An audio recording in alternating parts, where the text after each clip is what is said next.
재무연구의 모의 세미나 시작하겠습니다. 본 발표는 간략한 모의 세미나 형식이기에 자세한 사항은 재무연구의 홈페이지 리포트 참고 부탁드립니다. 최근 지정학적 긴장이 고조되면서 에너지 패권 경쟁이 점차 안보의 영역으로 확장되고 있으며 그 중에서도 태양광은 미국의 공급망 재편 과정에서 핵심 에너지원으로 부상하고 있습니다. 그중 OCI홀딩스는 비중국산 폴리실리콘을 기반으로 태양광 산업의 핵심 플레이어로 도약할 잠재력이 큰 기업입니다. 지금부터 OCI홀딩스에 대한 발표를 시작하겠습니다. 미국 전력 시장은 수요 폭증과 공급 확대 지연이 맞물리며 전례 없는 수급 불균형 국면에 진입했습니다. 이는 일시적 현상이 아닌 전력 시장의 구조적 전환에 따른 장기적 트렌드로 보입니다. 이런 전력난의 핵심 원인은 AI 데이터 센터의 확산입니다. 미국 총 전력 소비에서 데이터 센터가 차지하는 비중은 2028년까지 약 3배 확대됩니다. 여기에 정책 기반 리쇼어링, 교통과 건물 부문의 전력화, 폭염과 같은 극단적 기후현상이 겹치며 수요 증가 속도가 공급을 앞지르고 있습니다. 여러 대안이 검토되어 왔지만 각 에너지원의 한계는 명확합니다. 석탄은 이미 퇴출 단계에 진입했고 천연가스는 가스터빈 공급망 병목으로 납품까지 최대 7년이 걸립니다. 원자력과 SMR도 인허가와 건설 기간을 감안하면 2030년 이후에나 유의미한 공급이 가능합니다. 기존 에너지원만으로는 당면한 쇼티지를 해소할 수 없습니다. 속도와 실행 가능성 기준에서 공백을 메울 현실적인 해답은 신재생 에너지입니다.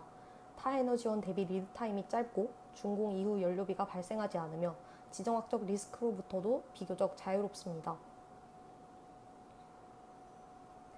미국 시장 내에서 태양광의 보급은 가속화되고 있습니다. 태양광 누적 설치 용량은 2026년 말에는 3년 전 대비 2배 이상 늘어날 것으로 전망됩니다. 데이터 센터발 전력 수요처인 빅테크 4사의 청정에너지 포트폴리오에서도 태양광이 압도적인 비중을 차지합니다. 태양광이 주목을 받는 이유는 비용, 시간, 효율 세 축 모두에서 경쟁 우위를 가지기 때문입니다.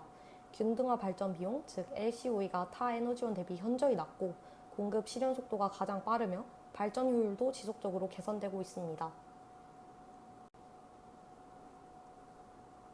OCI홀딩스는 신재생 에너지와 에너지 솔루션을 중심으로 총 5개의 사업 부문을 영위하고 있습니다. 동사는 폴리실리콘 중심의 소재 기업으로서 태양광 밸류체인 전반을 아우르는 통합 에너지 사업자를 목표로 하고 있습니다. OCI홀딩스의 주가는 태양광 업황에 따라 움직이는 모습을 확인하였습니다. 2026년에 들어서며 공급 조정에 대한 기대감과 전력 수요의 확대로 구조적 업사이클의 초입에 들어섰다고 판단했습니다. 현재 글로벌 태양광 공급망은 구조적 재편 국면에 진입하였습니다. 밸류체인 전반에서 중국의 점유율이 90%에 달하는 가운데 미국을 중심으로 중국을 배제하는 규제가 본격화되며 공급망 다변화가 가속화되고 있습니다.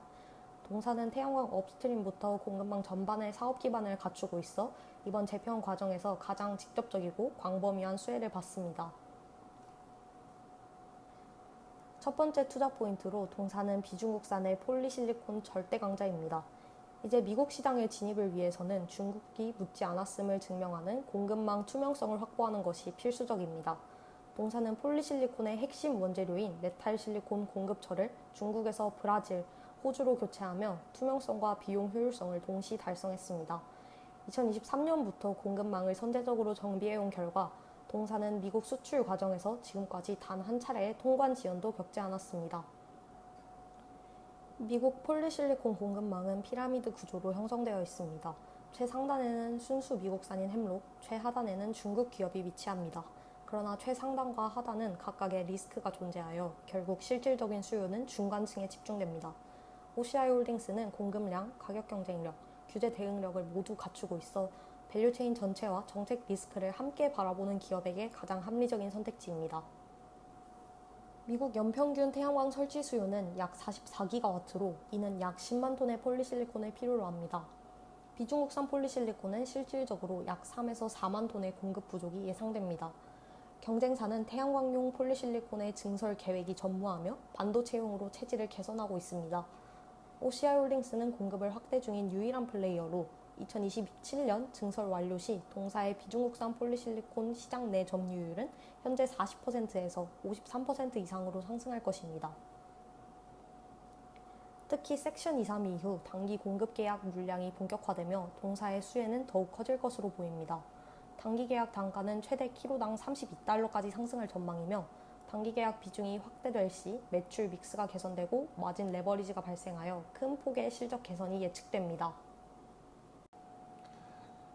다음으로 동사의 두 번째 투자 포인트인 웨이퍼 진출을 통한 논 FEOC 밸류체인 완성에 대해 설명드리겠습니다.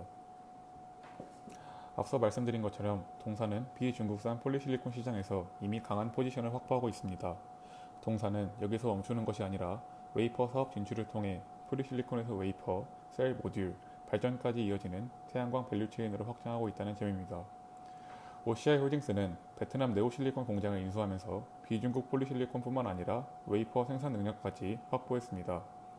현재 비중국 폴리실리콘과 웨이퍼를 동시에 생산할 수 있는 기업은 사실상 매우 제한적이기 때문에 이는 단순한 신규 사업 진출이 아니라 논 FEOC 밸류체인의 핵심 구간을 선점한 것으로 볼 수 있습니다.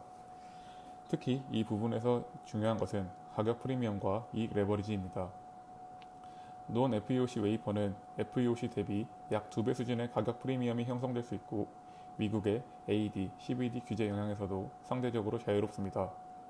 또한 네오실리콘은 OCI 테라소스의 캡티브 수요처로 기능하기 때문에 향후 5.4기가와트 규모의 증설이 완료되면 약 1만 톤, 캐파의 30% 수준의 내부 수요를 확보할 수 있습니다. 즉, 동사의 웨이퍼 진출은 단순히 매출원이 하나 추가되는 것이 아니라 업스트림에서 다운스트림까지 이어지는 통합 구조를 통해 밸류체인 전반의 마진을 내재화하는 전략이라고 판단합니다. 이 점에서 동사는 단순 폴리실리콘 업체가 아니라 비중국 태양광 통합 플레이어로 진화하고 있습니다. 다음으로는 동사의 추가 성장 옵션인 스페이스X와 우주 데이터 센터 수요에 대해 설명드리겠습니다. 스페이스X의 100기가와트 규모의 태양광 인프라가 현실화될 경우 대규모 폴리실리콘 수요가 발생할 수 있습니다. 스페이스X는 3년 내 100기가와트 규모의 태양광 인프라 구축을 추진하고 있으며 여기서 중요한 부분은 완제품 수입이 아니라 미국 내 생산을 목표로 한다는 점입니다. 이 경우 태양광 공급망의 시작점인 폴리실리콘에서 진입 장벽이 발생하게 됩니다. 폴리실리콘 공장은 신규 진입이 쉽지 않습니다. 대규모 캐펙스가 필요하고 상업 가동까지 긴 시간이 소요됩니다. 또한 폴리실리콘은 전력 소비가 큰 사업으로 원가 구조에서 전기료 비중이 약 30%를 차지하는 구조입니다. 따라서 스페이스X와 같은 대규모 프로젝트가 현실화될 경우 단기간에 신규 공장을 짓기보다는 이미 비중국산 폴리실리콘 생산 능력을 확보한 업체가 핵심 공급자로 부각될 가능성이 높습니다. 그렇다면 왜 동사인가를 볼 필요가 있습니다. 태양광 모듈 1기가와트 생산에는 폴리실리콘이 약 2,500톤 필요하고 100기가와트를 환산하면 약 25만 톤의 수요가 발생합니다. 경쟁사 햄록의 연간 생산량은 약 12,500톤이 수준인 반면 동사는 2027년 기준 약 56,500톤의 생산이 가능할 것으로 제시되어 있습니다. 즉, 대규모 물량을 공급할 수 있는 비중국산 플레이어라는 점에서 동사의 수혜 가능성이 가장 크다고 판단합니다. 또한 우주 데이터 센터의 전력원으로 페로브스카이트 태양광 전지가 주목받고 있는데 여기서도 동사의 기회가 존재합니다. 페로브스카이트가 기존 실리콘을 완전히 대체하는 것이 아니라 텐덤셀 구조에서는 여전히 실리콘층이 필요합니다. 따라서 페로브스카이트 시장 확대는 폴리실리콘 수요 감소가 아니라 신규 고효율 시장 형성에 따른 추가 수요로 이어질 수 있습니다. 다음으로 동사의 밸류에이션 상방을 열어줄 수 있는 섹션 232 모멘텀에 대해 설명드리겠습니다. 현재 글로벌 에너지 시장은 러우 전쟁, 호르무즈 해협 리스크 등으로 공급 불안정성이 커지고 있습니다. 이에 따라 에너지는 단순한 자원이 아니라 국가 안보와 직결된 핵심 자산으로 재정이 되고 있습니다. 미국 역시 에너지 자립을 위해 원전 중심의 마누가 프로젝트를 추진하고 있으며 본 리서치 팀은 이 공급망 내재화 논리가 태양광으로도 확장될 수 있다고 판단합니다. 그 이유는 중국 중심의 태양광 공급망 때문입니다. 중국은 폴리실리콘, 웨이퍼, 모듈 등 태양광 제조 전 단계에서 글로벌 수요를 압도하는 캐파를 보유하고 있습니다. 미국 입장에서는 태양광을 에너지 안보의 핵심 전원으로 키우려면 중국 중심 공급망을 그대로 둘 수 없습니다. 따라서 섹션 232와 같은 국가안보 기반 규제가 강화될 경우 중국산 폴리실리콘의 미국 시장 접근은 제한되고 수혜는 자연스럽게 비중국산 공급자에게 귀속될 가능성이 높습니다. 마지막으로 밸류에이션입니다. 본 리서치팀은 동사의 밸류에이션 방식으로 디스카운티드 피어 PER 방식을 적용했습니다. 그 이유는 동사가 폴리실리콘 업황에 높은 민감도를 가지고 있긴 하지만 순수 폴리실리콘 업체가 아니라 지주회사 구조를 보유하고 있기 때문입니다. 따라서 글로벌 폴리실리콘 피어 멀티플을 그대로 적용하기보다는 동사의 폴리실리콘 사업 기여도와 사업 포트폴리오를 함께 반영해 할인된 PER을 적용했습니다. 따라서 글로벌 폴리실리콘 2027년 평균 PER인 약 35배에 동사의 폴리실리콘 매출 비중인 40%를 가중치로 적용해 최종적으로 타겟 멀티플 13.99배를 산정하였습니다. 이에 따라 동사의 목표 주가 406,200원, 업사이드 116.1%로 투자 의견 바이 제시합니다.